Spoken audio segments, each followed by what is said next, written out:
నెల్లూరు జిల్లా పరిషత్ చైర్పర్సన్ ఆనం అరుణమ్మ అధ్యక్షతన జరిగిన సాధారణ సర్వసభ్య సమావేశం ప్రశాంతంగా ముగిసింది. ఈ సమావేశానికి దేవాదాయ శాఖ మంత్రి ఆనం రామనారాయణ రెడ్డి ముఖ్య అతిథిగా విచ్చేశారు.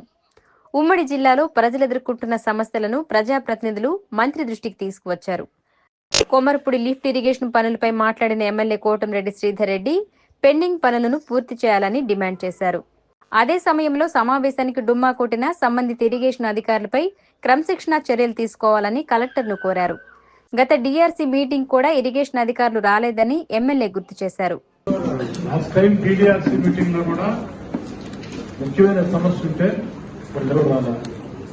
జిల్లా పరిషత్ మీటింగ్ కి ఆ డిపార్ట్మెంట్ ఎవరు రావటం లేదు.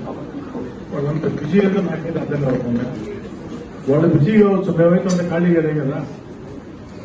ఒక ముఖ్యమైన సమస్య కలెక్టర్ గారు మీ దృష్టికి తీసుకుని వస్తున్నా. ఇది వెంటనే వారి గురించి ప్రత్యేకంగా మీటింగ్ పెట్టాలని రిక్వెస్ట్ చేస్తున్నా. కొమ్మరపూడి అనే గ్రామం ఉంది. 50 సంవత్సరాల కళ లిఫ్ట్ ఇరిగేషన్. అనేక ప్రయత్నాల తర్వాత లిఫ్ట్ ఇరిగేషన్ శాంక్షన్ చేయించాం. కొంతమేరకి కాంట్రాక్టర్ పనులు చేశాడు, వారికి బిల్లులు కూడా చెల్లించారు. మిగతా పని ఆపేస్తున్నారు.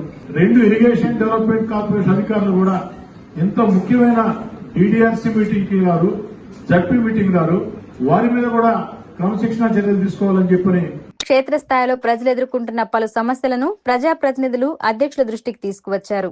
ఉమ్మడి నెల్లూరు జిల్లా అభివృద్ధిపై దృష్టి సారించాలని కోరుతూ ముందుగా సమాచారం అందించిన సమావేశాలకు రాకుండా డుమ్మా కొట్టిన అధికారులపై కఠిన చర్యలు తీసుకోవాలన్నారు. సమావేశంలో చివరిలో మంత్రి ఆనం రామనారాయణ రెడ్డి మాట్లాడుతూ స్థానిక సంస్థల ప్రజాప్రతినిధులు రాజకీయాలకు అతీతంగా అభివృద్ధిలో భాగస్వాములు కావాలని సూచించారు.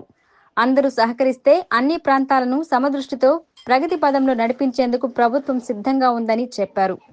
ఏకవంతమైన అభివృద్ధికి సహకరిస్తూ ప్రజలకు ఎప్పుడూ అందుబాటులో ఉండాలని సూచించారు. సమావేశానికి హాజరు కాని అధికారులపై చర్యలు తీసుకుంటామని స్పష్టం చేశారు. గ్రీన్ ఎనర్జీ, సోలార్ ఎనర్జీపై ప్రజలకు అవగాహన కల్పించాలని, దీనిపై పెద్ద ఎత్తున చర్చ జరగాలని చెప్పారు. ఈ సమావేశంలో collector Anand, joint collector Karthik, పలువురు ఎమ్మెల్సీలు, ఎమ్మెల్యేలు, జెడ్పీటీసీలు, వివిధ శాఖల అధికారులు పాల్గొన్నారు. దశాబ్దాల కాలం పాటు ఇదే జెడ్పీ హాల్లో అనేక సమావేశాల్లో పాల్గొన్నారు. జిల్లా పరిషత్ సభ్యులు అంటే జెడ్పీటీసీ సభ్యులు, స్థానిక సంస్థల నుంచి వచ్చినటువంటి మీకు ప్రత్యేకంగా ఏర్పాటు చేసినటువంటి సర్వసభ్య సమావేశం ఇది. అలాగే మండల పరిషత్ అధ్యక్షులకి మండల పరిషత్తులు ఉంటాయి. మీరు కూడా సభ్యులుగా ఇక్కడ ఆ మండలాల విషయాల్లో పాల్గొనాల్సిన అవసరం ఉంది. అనేక సందర్భాల్లో నేను ఈ ప్రస్తావన గతంలో కూడా నేను తీసుకురావడం జరిగింది. ముందు జెడ్పీటీసీ సభ్యుల్ని, మండల పరిషత్ అధ్యక్షుల్ని మాట్లాడనివ్వండి, వాళ్ళ సమస్యలు చెప్పనివ్వండి. తర్వాత శాసనసభ్యులుగా, శాసనమండలి సభ్యులుగా మనం కూడా దానిలో పదం కలుపుతామని చెప్పి చాలా సందర్భాల్లో చెప్పాను.